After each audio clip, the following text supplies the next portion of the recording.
Hello guys, welcome to my YouTube channel. मेरो husband चाहिँ ड्युटीबाट फर्किँदै हुनुहुन्छ। मैले चाहिँ उहाँलाई मेरो लागि पिज्जा ल्याइदिनु है भनेकी थिएँ। लेट्स सी ल्याइदिनुहुन्छ कि हुन्न हेरौँ है। फाइनली गाइस, मेरो हस्बेन्ड चाहिँ बाहिर आइसक्नु भएको छ।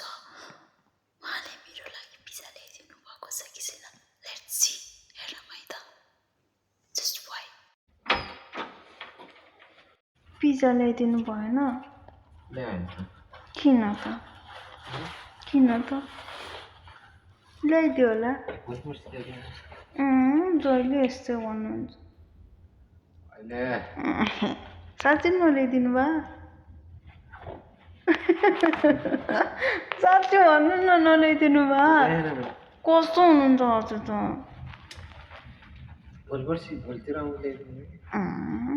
जहिले यस्तै भन्छ।